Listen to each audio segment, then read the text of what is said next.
Welcome to the More Business, More Life podcast. And today our guest is Pete Romano from Segwik, and he is the creator and founder of Segwik. And we're going to talk about how, he went from being in the industry, creating big jingles for big corporate names that you would know and working with some of the most talented actors and performers, and then creating his own business around ads to focus on small business. He noticed so many gaps around how businesses ran and how we can improve our own lives, how we run our businesses, that he created a software so you can actually start building in the customer journey in a new way, bringing it together. There are many other apps out there, but this brings it all together with a focus so that you can do what you do best.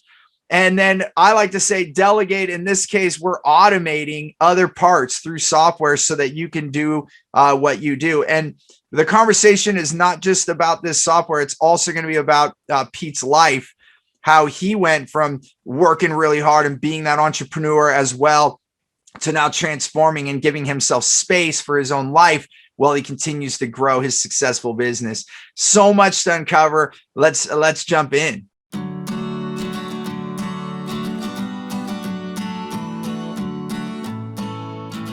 Pete, welcome to the show. I'm excited to have you.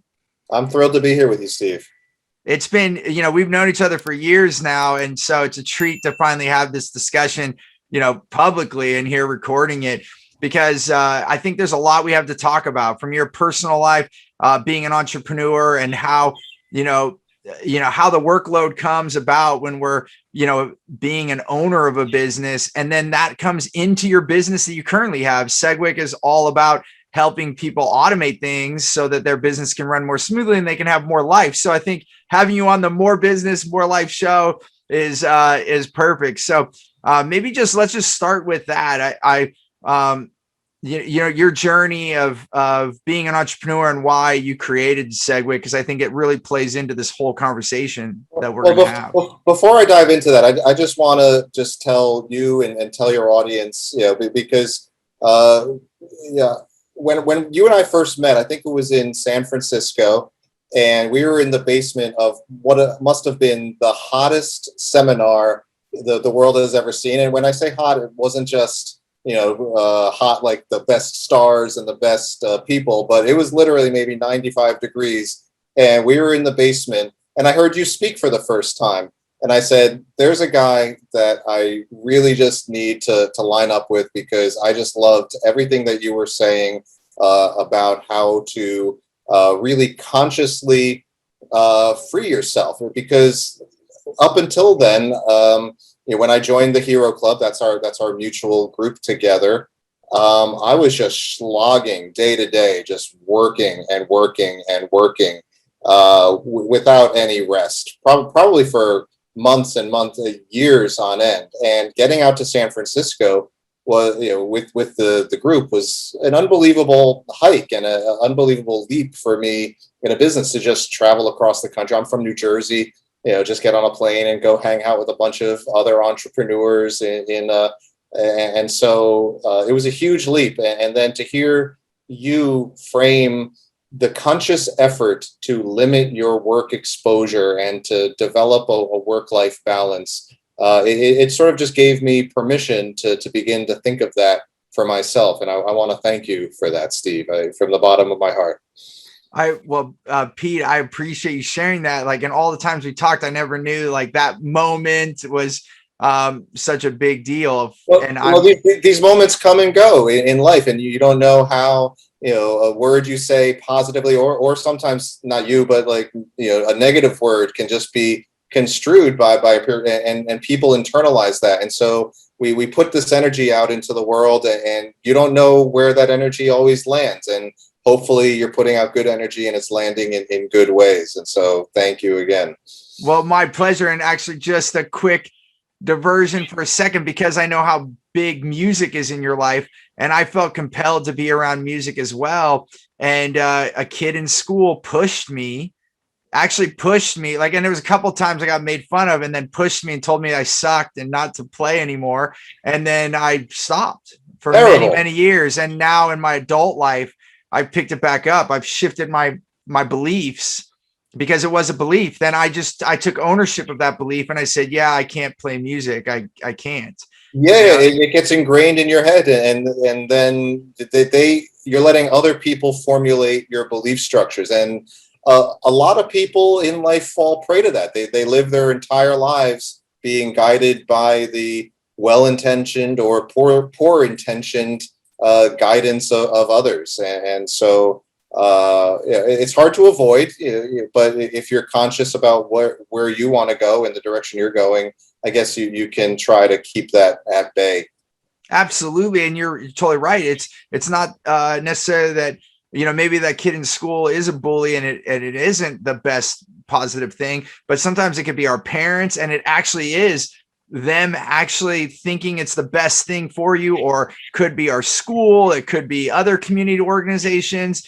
It could be our government. It could be the culture that you grow up in. There's so many things. So I love that part. And I know that could be a whole nother part of the conversation. Maybe we'll just shelve that for a minute, because I want to let people get to know you for a moment before we get deeper into this conversation. But I just want to say I'm grateful that we were able to have that moment, and that we're even able to pick this apart, because I think there's part of us that you and I have had the same thing, where, we come from immigrant families, and then you have this work ethic that's instilled in our families. And then, like you said, you just keep working. And like you said, it was even for years to even like find that breath to give yourself space, And so, I think that even maybe we start there, because I think even that thing is what caused you to create the current company that you're making now, that you just launched this year. So maybe tell that story as you became an entrepreneur and then led you to Segwik. Maybe this is a perfect spot to share that.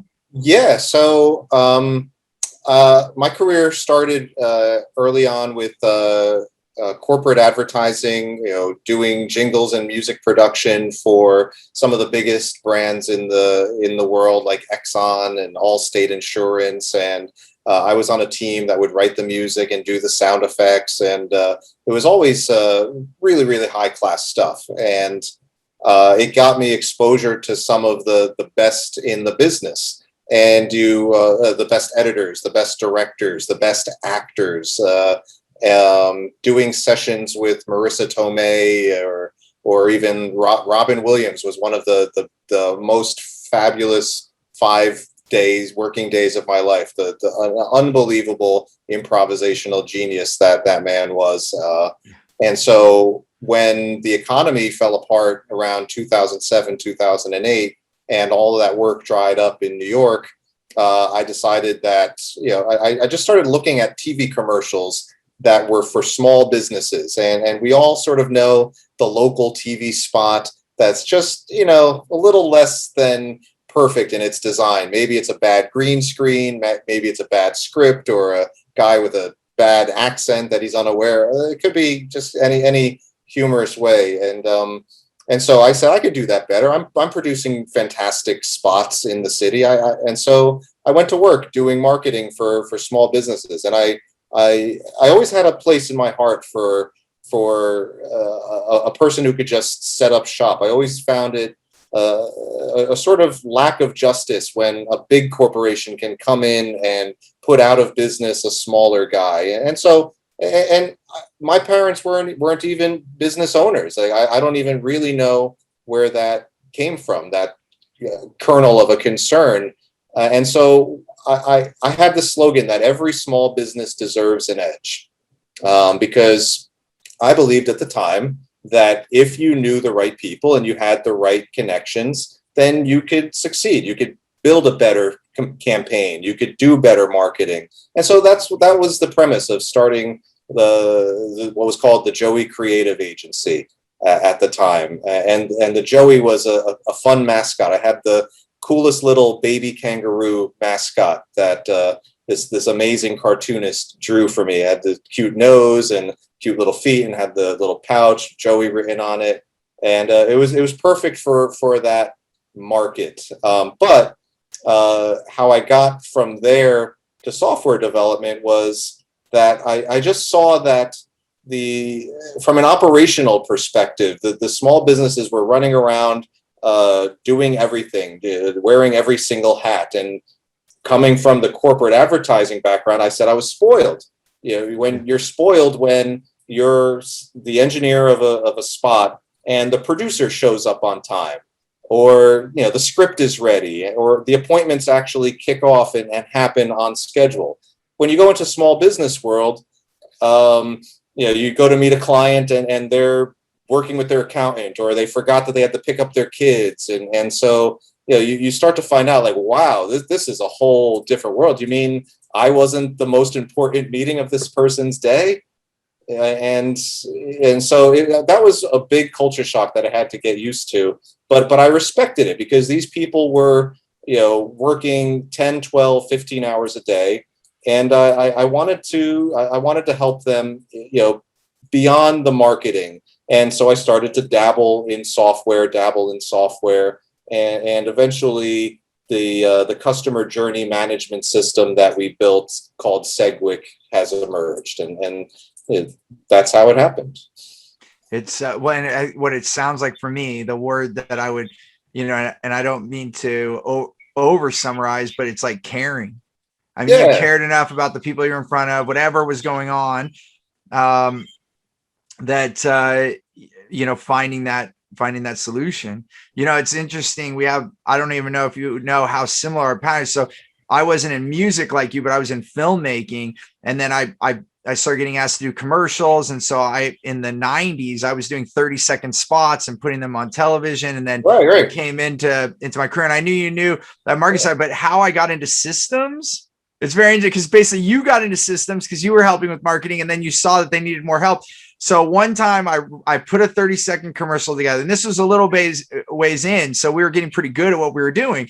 And this client calls, and so not only did I make money from making the spot, I realized that if I did the media buy, I could get those residual incomes. Making a commercial was like a one-time project. I was trying to look at the other ways to have other revenue. So we started doing media buys. I was getting good at this, learning where to put someone, the right audience, and all that stuff. Right. And the client calls, and he's like, "Steve, turn it off." I'm like, "Turn what off?" He's like, "My ads." And I'm like, "What do you mean turn them off?" He said, "I'm getting too many calls. I can't handle it. I don't know what to do. I need you to turn that." And I was laughing. I said, "Can I put that on my website?" And he said, "I'm not joking." And at this time, you have to mind you, it's kind of like a stock sell. It's like, every minute that goes by, every commercial that played, then we got charged. So he's like, "No, I'm serious. Turn them off." And I said, "Okay, I'll call you right back."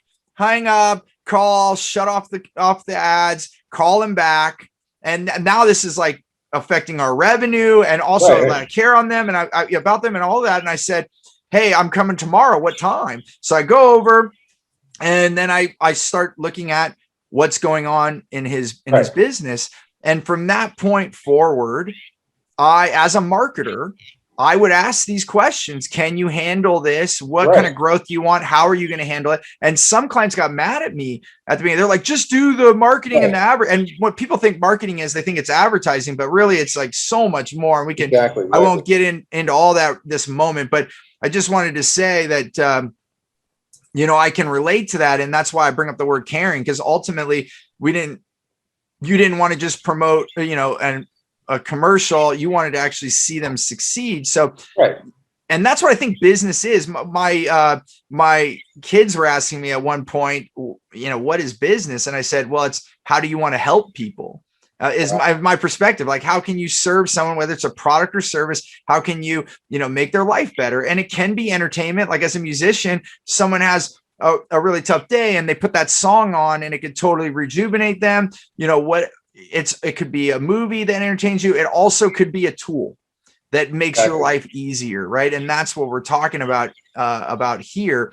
And I guess, let's look at that for a moment, because I know you previously told me when you started your own business, then all of a sudden, and even you just said, like, the moment you met me, you were like still working those hours. So if we look at how things have transformed for you first, maybe, or wherever it is. But I kind of want to, I guess here, let me just put it this way, because I don't know the exact question in this moment. I'm looking at where you've come from and where you are now in that transition, because I think that's where a lot of people get caught. They're listening to you and I, and they're like, well, how do you make this transition? So, maybe we can paint that picture, like how you were working. And then if you I guess the question came, thanks for letting me ramble here, but what was it about that conversation that you and I had that you were able to implement and make a difference? Well, just consciously giving yourself permission to not have to work yourself like a dog. There's we put the pressure on ourselves that if you're not working hard, 10, 12 hours a day, then somehow you're slacking off, and you're not doing yourself justice. You're not investing in your business enough. And so when you and I met and you said no, like, think of yourself first, and then think of your business after that, and how can your business serve your life. It was reminiscent of one of the books that really inspired me to get into business at all. There was one book that I read called The E-Myth by Michael Gerber, and it's a quintessential business book. It's almost basic for me to bring it up, but it really it opened my eyes to you have to build things properly. And to your point about, hey, you can't just turn on the spigot of leads and just expect your business to just thrive. You can't just get a bunch of people in the door and sell them a bunch of product and not be able to deliver it. And so I'm dealing with that for a client right now. I have a client who is probably a year out of installations. They've sold a lot of systems to different clients, and they're struggling to find the labor in this labor market. It's really hard to get good help these days, as they say, and it's even harder. And so for me, the E-Myth gave me permission to say, if I build my company with systems, then I'll be able to succeed. If I don't build the business around my own personality or my own skill sets and putting myself at the center, but think of myself as a role and think of everybody else in the business as a role, that was the exact education that I needed at the time. And it was the exact education that the small business clients that I was meeting. So I read that book and I was inspired, and then I put my shoes on and walked up to Main Street in Washington Street in Hoboken, and I sort of said I could do some marketing. And oh, by the way, so my whole brand of marketing was a little mix of the systems stuff, like inspiring and sharing what I just learned, because I'm the kind of guy when you learn something like a new word, I just want to like use that word the next day. Or if I learn about a new food, I just want to tell everybody about. So that's what I was doing. I was just sharing the joy of this solution to business and the solution to life, and then saying, oh, by the way, I could make a cool video, or I could do a cool website. And so it was all those things, and it was a real organic transition. Things started to level off in my business. So I figured out the right mix of consulting work and reoccurring marketing work that I was just able to breathe a sigh of relief. And hearing your message just gave me the permission to accept that and say I can take a break once in a while. I can go for a bike ride. I can take a walk. And that's thank you so much for sharing that. The more stories we have like this on my show, then the more people can resonate with this, because it really is that word permission. And, people even say that to me. They're like, wow, you gave me permission. Well, actually, you didn't give me permission, but you made me think that I could give myself permission. But the reality is exactly that. And this goes back to the beginning of our conversation, that we put these things on ourselves according to whom, and sometimes it's this ambiguous whom. And am I good enough? Am I doing enough?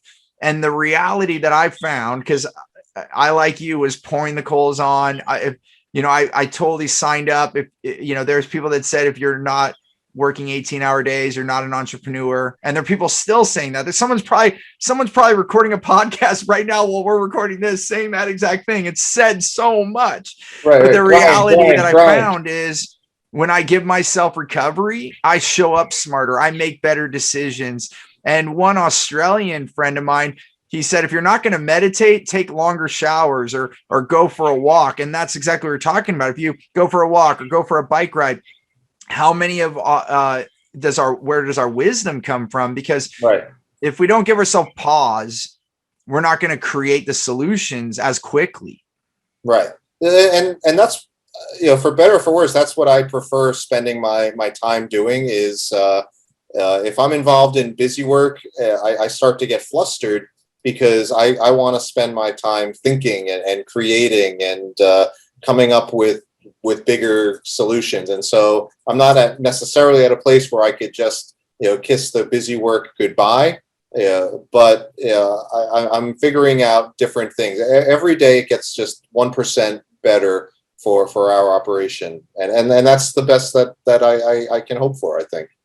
I think all of us, and I think actually, I feel like I want to interject one thought, because right before recording this podcast, I got off a group workshop with one of my communities, and they, I was bringing up that lesson because we think of systems, and coming to even your business, we're talking about a system, but even those systems take time to implement and to it has its arc, right, like of development and all these things. And so I wanted to impress upon everyone, and I feel compelled to share again now, and like reinforcing what you're saying. I always say, if you can just alter, if you can improve or invent, it depends on where you are, one part of the system. It might be a part of a system, or it might be a system, or maybe it's a procedure, and it could just be a list. Step 1, step 2, here's how we run this. Here's how we onboard a new client. I mean, I don't know. We can make up a whole bunch of things, but if you just work on one of those a week, every week your business will get better. And it does take time. And that's the other thing too. People are like, oh, I'm busy. Like, to your point, I'm busy doing the business. And, just echoing what you're saying, I think E-Myth, I've read that book as well. I think it is a genius, simplified book. Work on the business, not always in the business. Everybody spends all of their time working in the business, and they don't ever even think the idea of working on the business, that's a revolutionary thought for probably 90% of the business owners out there. And even if they just got that one nugget of inspiration, you mean I can sit around and I can build a better thing consciously? Everybody's so busy in the day to day that they're just accepting, and and this is just how it is. And to your point, I think you shared this unbelievable anecdote during the Segwik launch about your 2 clients that spend all day surfing on the beach now because they're just have all of this free time to work, to think of better ways to grow things, and you need that time. And you mentioned thinking in the shower. I do all my best thinking probably in the shower or just going for a walk down the block. And that's where all of the best ideas come from. The Segwik platform just all was invented through just sitting back and just almost daydreaming. It really, it's amazing what we can do if we gave ourselves that space. I tell a lot of clients, you have more answers in your head than but when you're going task to task to task, there's no space to even create. It's like what they talk about, like a lot of psychologists are looking at children now. If they're watching media, if they're like on games or watching videos all the time, then they're leaving no space for their own creative mind to come about. And it's the same thing when we work. So we complain about some people complain about their kids doing that, but then they're doing the same thing, even if the screen's not in front of their face. Although a lot of us have a darn screen in front of our face all day now, but we're working on things. And so we need to take that pause. So I don't know how you do it. I'm going to ask you in 1 second, but one thing I do is I put 1 hour, I just say, just even if you gave yourself 1 hour every day or 30 minutes every day, just to hold that space, because then the rest of the day is going to go away to fulfillment. But how do you work your calendar? How do you make sure you find space to have that daydream? Like, do you have a procedure for that, or do you just let it happen? Like, how do you go about that? I'll have to admit, Steve, I'm not the best with planning my day and blocking out this time. I'm going to defer to my artistic background, that these moments come when they come, and they're not there when they're not there. And inspiration strikes when it does. I'm probably the worst at blocking off my calendar, and that's one thing that maybe you and I can talk about offline. Yeah. Maybe you have a few tips about how I can do that, but I just make sure I get that in, because if I'm not sitting around being creative and thinking of grander macro solutions to things, then it's stressing me out, and I just find that time, if I'm just walking down the street and going somewhere, I'm thinking about some things, and so I don't necessarily block it off. It's just something that's like omnipresent for me. And so then let's say, and thank you for that. And when you do that, like say, you're walking to meet someone or whatever took you on that walk, then when that download comes, then is there a tactic after that? Do you like take notes on your phone real quick, or what do you do with that? Well, much to the chagrin of my lead developer, I start to send messages. I start to send WhatsApp messages. I go to Google Docs. I send myself a lot of emails, which is a little strange, but it's right there. It's really easy. I would probably send myself texts, but I don't think it allows you to do that. I don't think the iPhone. I thought you couldn't on my iPhone. I don't know if you have an iPhone, but it lets me now. I've Lets you done send that yourself a before. text? I've sent myself a text. So then in the morning, because text will be, I look at it quicker than email, and I turn my phone off at night. So I go airplane mode. So sometimes I'll send it, I put it in queue, and then it'll come when I wake up. I've done it a few times. Exactly. So I do take notes. I jot things down. It's actually a really interesting process. When the ideas are up in your head, they sound really good. They sound like they're going to work. But when you actually put them down on paper, or you start wireframing them, because the programmers, they want to see wireframes. They don't want to just see the rantings of a crazy artistic genius. They need a little bit more to go on. And so the wireframing process, you start, it gives you the room to start to second guess yourself. And that second guessing that's the best thing that you could do for yourself. My early career, I mentioned, was in audio production and jingle composition. And so when you're working on a song, when you're working on a tune in the studio, you start to write it, you start to produce it, and it sounds really good at the end of the first day. It sounds unbelievable. It sounds like a Grammy award-winning pop song. And then you come back the next day and you're like, oh my God, like, this doesn't sound very good. And if you're self-aware, then you think, well, Jesus, like, how was I so misguided, just 12 hours ago? I thought this was the bee's knees. Now I come back with fresh ears and it sounds like, slightly, less than ideal. And so then you work on it, and you work on it some more because you want it to be really good. And then you're like, okay, now it's perfect. And then you come back the next day and you're like, oh my God, it's still not there. And so I started to develop this theory that you keep on working on something and you put your all into it, and you come back, you take a rest, and you recognize that you thought it was 100% or you thought it was 90, but you have to recognize at that moment that it's probably only 50% there, and work on it for another 10 hours. And even if you think that it's 90%, recognize that it's probably only 70% there, and then put in another 10 hours. And so you have to subject your ideas to the creative process, and the creative process is second guessing. It's setting a target, but realizing that that target can move as you start to learn certain things along the process. And Segwik is the result of that. Songs are the result of that. And when people ask, well, how did you get from being a music major to software development? It's all that creative process. That creative process is applicable no matter what you're doing. You could drop me into maybe building bridges, and I would defer to the professionals, but I guarantee it would probably be a beautiful bridge.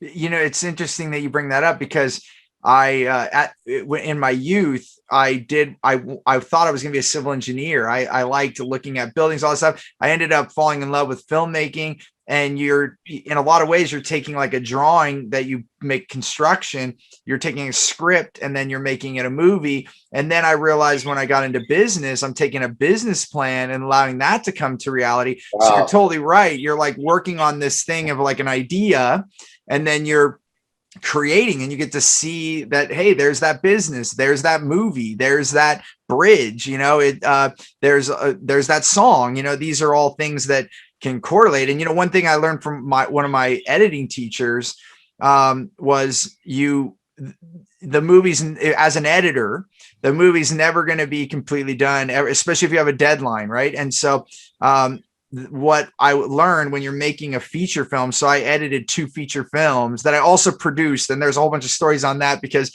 trying to be the producer and the editor is like crazy. Yeah. But just to keep this story tight, I learned that you have to just edit the whole movie, and then for the rest of the time that you have until your deadline for the film festival, like at that time we were independent filmmaking, so we were going off to film festivals, then you would just go to the worst scene and make that scene better, and then you would go to the next worst scene and make that scene better. And so, but you finish the movie first and then you work back. And that's where I started learning about business. Like, from an artistic standpoint, you could spend a lifetime keep making a movie better.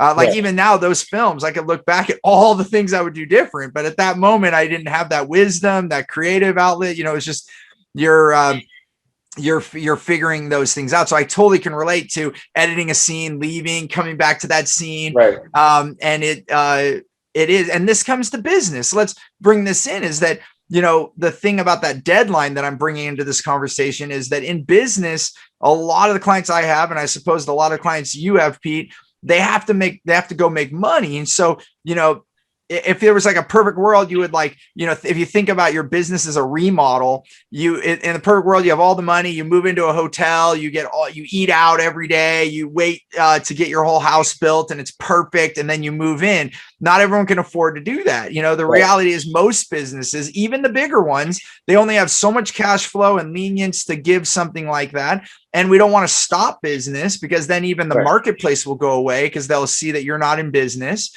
So you have to keep going, and you have to keep building. And so this comes to where you come in with Segwik, and also this whole conversation we're having.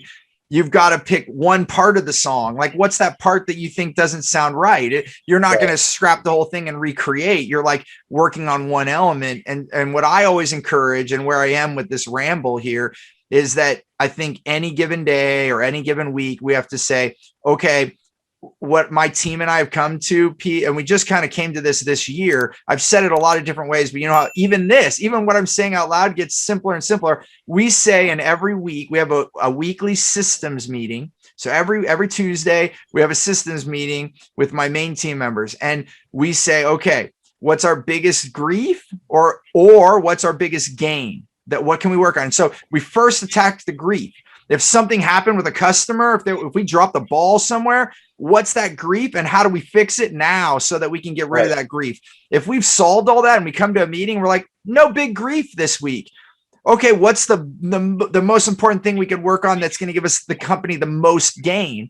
Because we anticipate that any given week we can only focus on one systems change at a time. I'm sure you've had the experience of going into a room, or you just moved into a new space, and your room, your house is just filled with boxes, just from floor to ceiling, from wall to wall.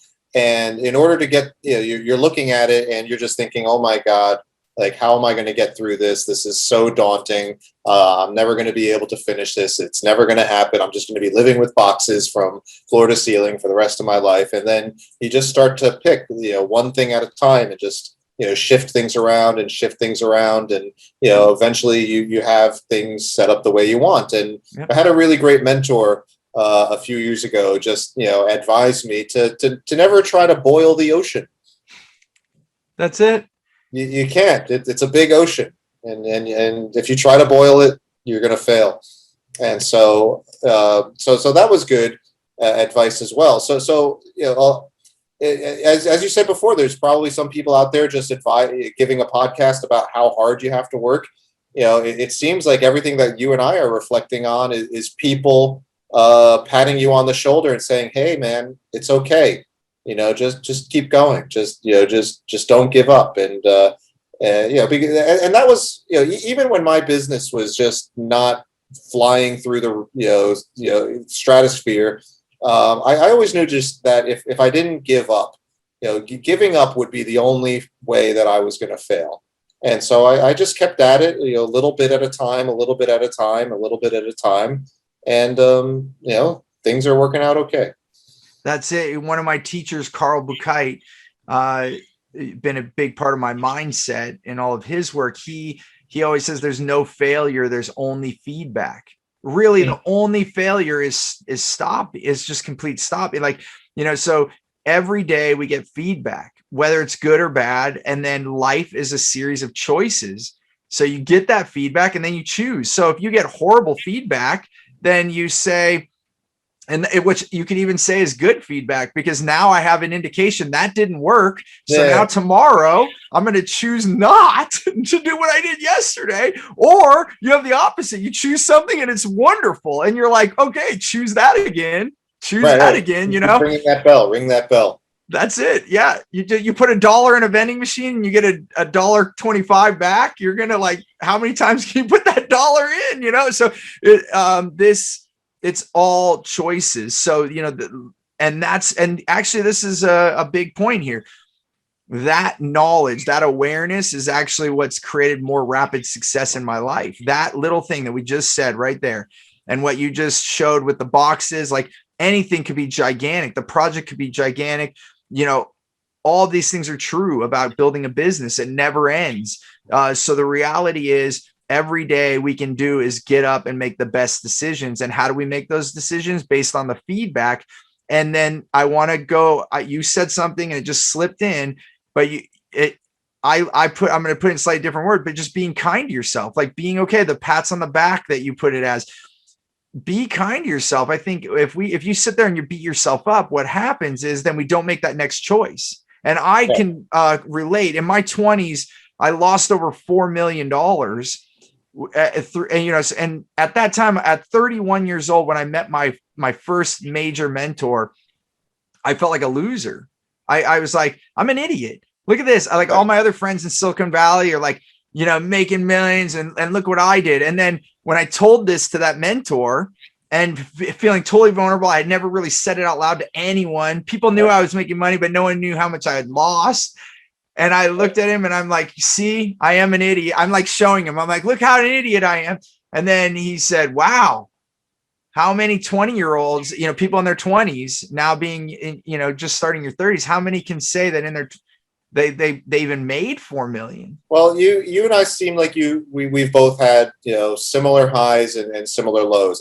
I've been at the tip of elation, and I've been at the bottom of the barrel. And when you're down and you feel nothing but punches, it's really hard to see that there's that there are options out there, and your mind makes it literally impossible if you start to fall into a more depressive sequence of thoughts. And I often say that the difference between people who are quote unquote being more successful versus those who are not achieving their best is the mentorship. It's having people to say, hey, it's okay.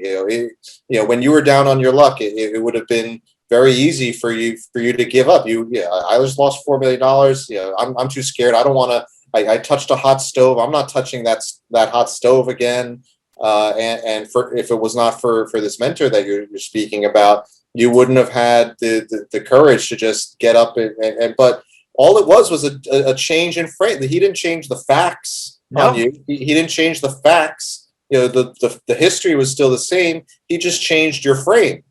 Yep. And so just by changing your frame, it opened your eyes, right? 100%. It's like you can still cook. You just put a hot glove on, and it absolutely, I had something to be grateful for, which actually ties back into the choice, because then at that point I can say, okay, I don't want to do that again. I don't want to touch the hot stove without a hot pad, but I still could cook. It brought back the feedback. So I think why I was bringing this up, and to your point, thanks for even echoing all this. I think this is a great illustration of how we can overcome these things when you were down on ourselves, and that's there. And sometimes we need that lifeline, because if you're so much in the dumps, it's hard to pull yourself out. It's like being completely exhausted. You can't keep climbing, you're going to hurt yourself. So I had that lifeline. That's one. And then I also got the feedback. It's like, oh, great. Look what you learned. How many people have the opportunity? He even went further. He said, how many people have that opportunity to have that learning at that age? So what a blessing that you lost 4 million in your 20s and not in your 60s. That would be a much harder thing, because how you have plenty of time to recover now, and you learn those lessons, you're probably going to do it different. He said, would you do it different now? And I was like, absolutely. He's like, that's exactly what. Now I got feedback going back to this, and now I can make a new choice. And I found when I was down on my dumps, I wasn't making that choice as quickly. So that's what I really noticed through my 30s, was being kind to myself, noticing something didn't work, accepting it. Like being a little kid, I didn't accept when I fell off my bike. I got back on my bike. Right. And somewhere in our adulthood, we think we fall off our bike. Oh, I'm not good at riding bikes. I'm going to quit. Right. And then that's where we don't get any of the maturity in that. Exactly. And what I love best about having good mentors in your life is that you think you have this big problem. Oh, I lost money, or I'm losing, my business is losing money. We're not profitable, and it's the biggest problem to you, and it's all encompassing in your head. And along comes somebody who's outside of this problem bubble, and they're able to just boil it down to just a few words. Oh, so you're telling me all this, so you have a revenue problem. Let's fix the revenue problem. And so okay, that's what I'll start working on. Yeah. And so just being able to, again, it's all about the framing, I think, just framing things in digestible tidbits. Like, you stop thinking about all this depressing stuff. Here, you have this problem, fix it. That's it. I mean, and that's what you do that's what you do with your business now, right? So now coming back to that, that you look at small businesses and you look at how can you get throughput through their customer journey. And that's it. So here we're talking about all this, and it comes full circle to like who you are and what you're doing right now, because you're basically taking everything, all of this conversation, you're getting the feedback. And that's basically what I'm seeing from you. I'm just echoing what I'm seeing. You took feedback from clients that you were helping with marketing, saw problems, took that feedback and created a solution to help small businesses have this automation. And then, like you said, you're still working on it. You're still sending notes to the developer and all that. So it's like one of those glass eyes where you turn it just keeps spinning like infinity, right? You're doing it. You're doing it for your clients, and then you're doing it for business in general. A lot of people build things that reflect what they were good at, and I built something to reflect what I was bad at. Well, if you read the E-Myth, one of the first lessons that he gets into is the three different personalities that a typical business owner has to handle, balance, and it's the manager, the technician, and the entrepreneur. The technician just wants to sit down and not be bothered and just do all the work. The manager wants to make sure that everything is in pretty little boxes. And the entrepreneur wants to just go out and sell, regardless of their ability to deliver on anything that they're selling. They'll sell anything. Yeah. And so when I first started the marketing company, I was probably 50% technician, 30% entrepreneur, and 20% manager, to be generous. I couldn't plan what was going to be my next meal barely. And that was what I had to work on. I had to get better at managing things and better at planning things. And when I went out into the market and I looked at software, it was my accountant, believe it or not. His name is Ryan Mitchell. I'll name drop him. He's who introduced me to my first CRM, and I just loved it. I fell in love with the ability to, click a button and then some sequence happens, or click, drop down menu, and some different things happen. And it gets back to when I was a kid, just playing with Legos, and just playing with Technics, and making things affect other things. And it was the building of complex systems. What I understood a business to be was just a bunch of complex systems that you had to make work together, like a movie. You have the script, you have the soundtrack, you have the editing, you have the graphics, and all of those layers have to just all work together seamlessly. With a pop tune, you have the drums and the bass and the guitars and the keyboards and the harmonies and all this. It's just a bunch of complex systems that you have to really regulate and build into one another. And when the E-Myth made me understand that your business is nothing but systems, I was like, oh, this is perfect for me. And that became this sort of 10-year journey. And what I saw in the market just was not satisfactory. It wasn't, the CRMs that you saw in the market just weren't satisfying the needs of a small business. I saw immediately that you needed the one software, but then you needed the credit card processor and the phone system and the texting and the calendaring and the website. And so it wasn't an all-encompassing solution. This tool that was posing as an all-encompassing solution, very quickly, I found out that it wasn't. And so I wanted to give a tool to the clients that I was seeing. I didn't want them to be burdened with the integrating of all those things. Like, hey, you need this, but we also need to do all of this stuff. I said, no, we could do it better. I'm just going to take all of those functionalities and try to merge them into one piece of software so that we could just hand it to you, and then we can get to work. Yeah. Yeah. And that's, it's exactly, you said so much in that, like which part to pick apart, but it's so brilliant. I mean, it is, because, the first thing as a small business owner, you have to identify where are your talents. Are you more the entrepreneur? Are you more the manager? Are you more the technician? It's, and then knowing your role. And then from there, like what you're saying, how you've invented this system so that, we're in a world where now we have enough technology that you can automate a lot. And then also we're in a global workforce, and there are opportunities globally to work with different people that are the right person to do the job. So we have these elements where we actually can do what we do best and delegate or automate the rest. Right. And that's the world that you live in, and you've created this system now where you can, and I know you're still working on it. I mean, like no software developer do I know, and especially any software that's a service to their customers is ever complete, because there's always going to be more. There's always a new widget that needs to be applied, or there's always some patch that needs to be applied. And so it's been an unbelievable journey. I've learned so much, and I really found the stream to swim in. It's so beautiful, and it's interesting. Like I think of the Steve Jobs quote, you can't connect the dots and looking forward, only when you look back. And you look at all the things that you've been through because you look at what you brought up, from your musical career to your producing career to the marketing career, to even going back to, building as a child with Lego. I mean, like all those things have made you the man that you are today.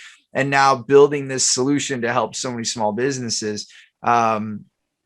What a remarkable journey, Right. And just reflecting on what we were saying about the framing, in my sort of lowest points, everything that you're saying as praiseworthy, sometimes I was, in the wrong frame, and I would think like, wow, I've jumped from this to that, to the other thing. Why couldn't I just stick with this thing or stick with that thing? But that's not the right framing. It really has been an evolution.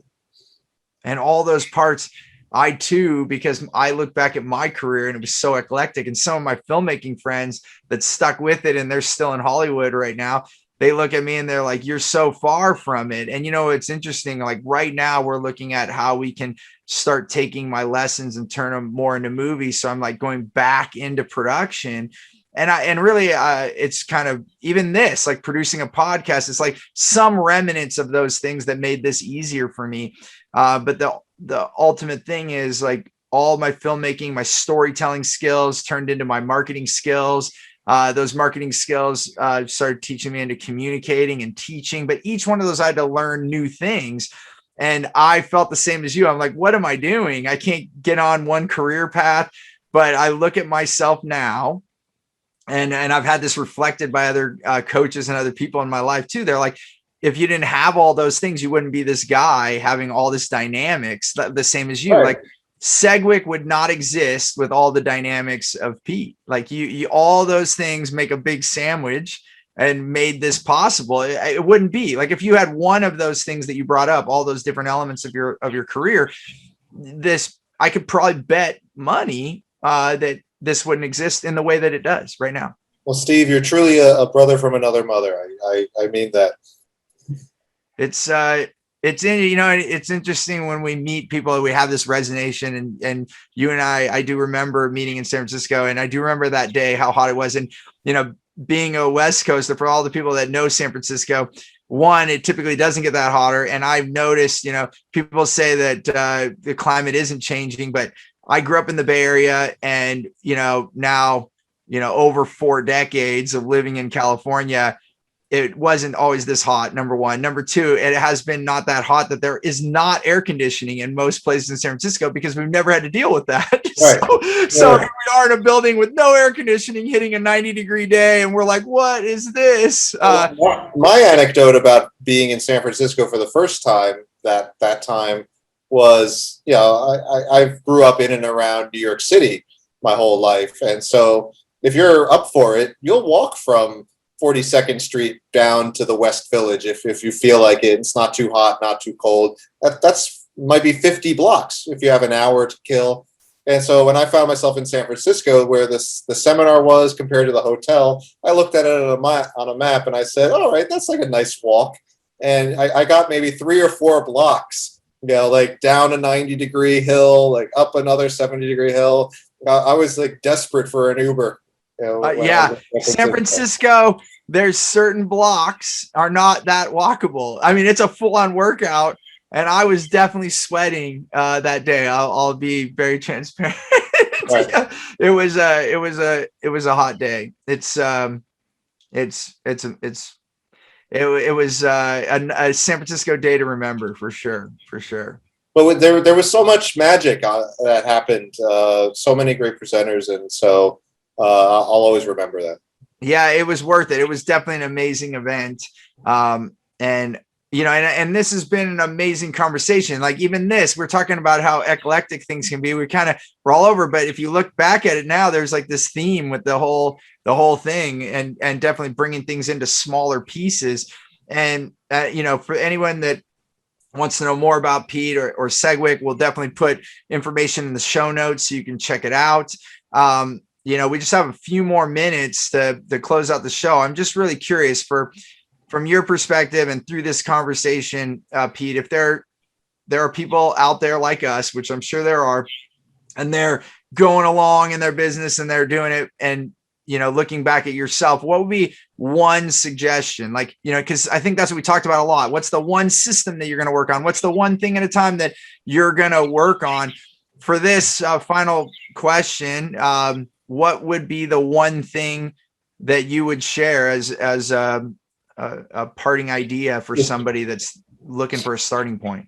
I'm on the spot, but I'm going to try to maybe frame this in a way that will bring the dots together.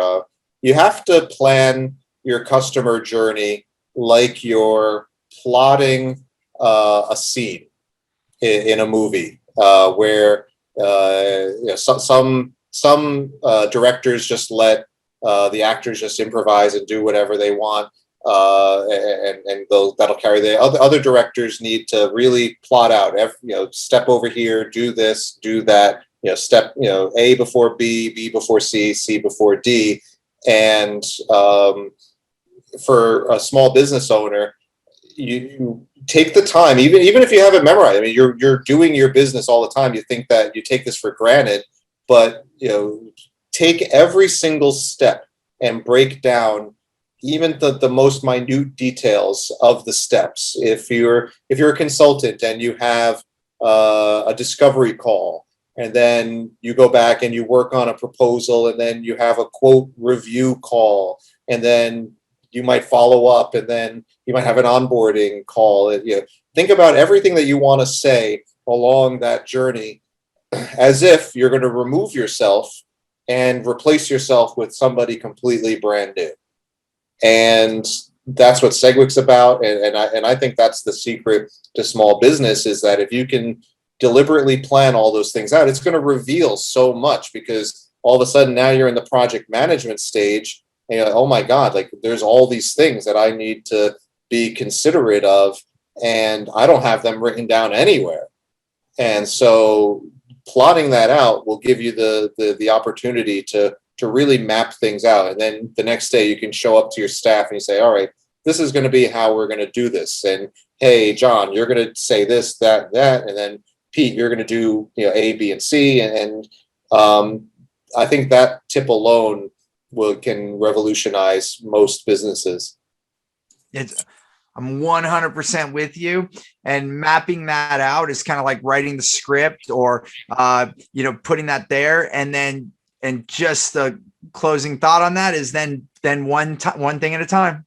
One thing at a time, like one scene in the movie, like one of the instruments in the track in the song, for one moment you might have to concentrate on the bass line, and another you might be looking at different parts of the song. So I think that's brilliant, Pete. It is mapping it out, and it also will improve your business. I think one closing thought for me to make a story for everyone to make this memorable. My brother, because I was in filmmaking, he got into acting. I was always having the camera and he was on the front, and he got quite good at it. And he did make a run in Hollywood, and he got some lines in a soap opera, and got some other spots down in Hollywood. And while he was doing that, he got into the serving business, and he was really a dynamic guy. And so even at like a regular restaurant, he was making $300-400 in tips. Well, the other waiters were making, waiters and waitresses, servers, as they're called these days, they would be making like $80 a night. And the management noticed this, because he was also selling more for the restaurant. So they're like, what are you doing? And they started quickly getting him into training. And he called me one day and said, hey, Steve, my company, they want me to train, and they want me to tell people how to do what I do, but I don't know if I do anything different. I don't know what I'm going to do. And I said, his name's Brian. I said, Brian, you've got to be doing something different. If you're making $300-400 in a night and they're making 80, something's different. I said, okay, here's what you got to do. Go find out what you're doing different, and then come back, and then I can help you. Because at that time I was already starting to teach. So he was looking for my assistance. About 3-4 weeks later, he comes back. He's like, all right, Steve, I found 6 things that I do that they don't do. And I said, all right, wonderful. And I can't remember all of them. But he told me, and he said, get this. My tips have went up. I never did all 6 at every table. I would only do a couple of them, but now I'm doing all 6 of these things at every table, and my tips went over 30% more. So now he's making, he's starting to make like $600 a night, and then he was able to train and become like an award-winning service trainer for restaurants, because of those simple things. So I just want to tell that story, and this goes back to me telling stories, right? That story for me is exactly what you just said. It's like picking apart what you do, because it might be in your head, and listening to what Pete just said in closing here. Draw it out, even if that takes you several weeks. Write out what you do. And even to your point, Pete, you might have to draw it, like how you do a discovery call, how do you onboard. You might have to do a list for every one of those, but it's worth it, because not only will you probably run your business better, you're going to make more money. You can actually do what you said, Pete. You can then delegate and automate, because you'll be able to figure out what steps can a computer do and what steps do other people do, so that you can start living the life you want. So I think that was a beautiful one thing. Like, write it all out. First step, brother. I appreciate you. Sounds like I got some work to do myself. I do right now. I'm thinking the same thing. I know what things I'm doing, but you know what? I like I said, every Tuesday, my team and I pick which one to work on, because I can tell you the list is long. If I could tell you all the things I would like to be improved in my business, the list is long. But that means I have a lot of stuff I can do every day when I get up, So, and then I got to limit myself, going back to this whole thing, more business and more life. If I just improve one or two things every week, then my company keeps getting better, and then I don't ruin my life. Then I still have a relationship with my kids. I still get to have a relationship with my partner. I still get to do other things, like going outside and living my life. So take a walk. That's it. Just take a walk. Well, I so appreciate you, brother. And I know we can keep so going.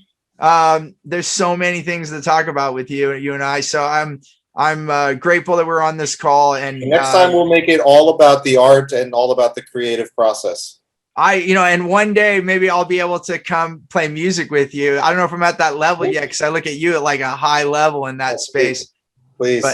But it's I'm going to keep playing music a little bit every day. That's one of my things, just to play for 10 minutes a day, whether I hop on the piano or play the Native American flute. Those are the two I've been messing with. But yeah, that's it. So I know maybe I do want to do that. At one point, I want to just talk about music with you. I'll come out there. We'll jam. I'll bring a guitar.